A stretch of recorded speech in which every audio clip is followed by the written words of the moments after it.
Brodie Brazil here with a recap of Game 49 and a 10 a.m. puck drop, California time, on this Martin Luther King holiday Monday from TD Garden.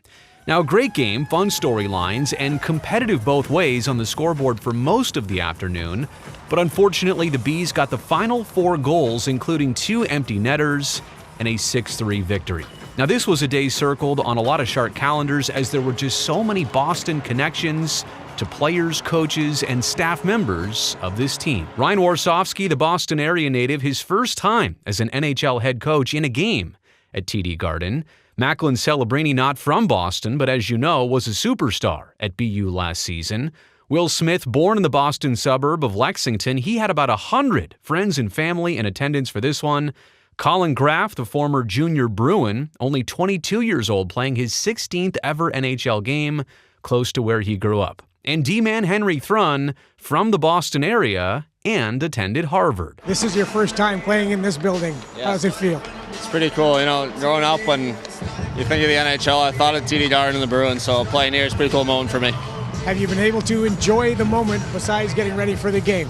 A little bit, yeah. I took a moment before games, trying to look around, but you know, that's really it. Now I just got to go play a game.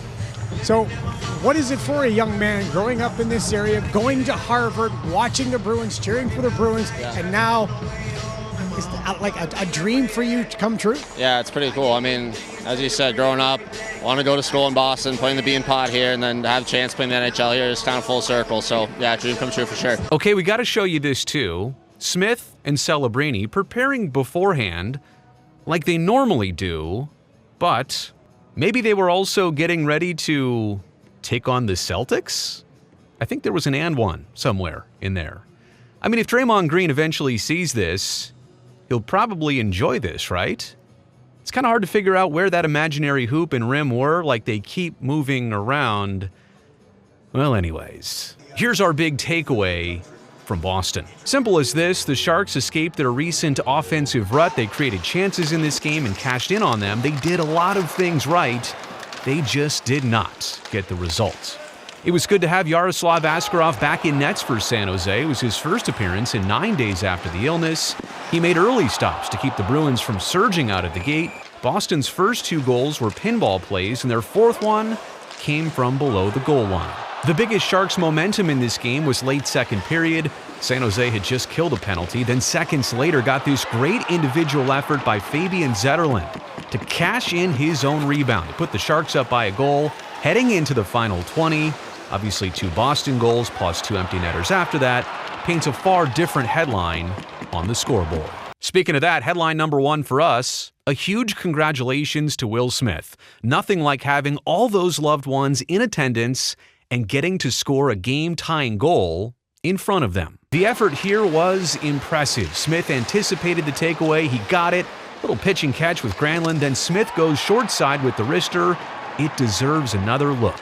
Slick passing all the way around here to set up this goal, which is Smith's 7th on the season, his first since December 27th, and he will never forget this one.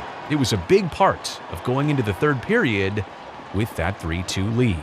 Headline number 2, and check out what our cameras captured during this whistle. It's mid-first period, the Sharks are down 1-0.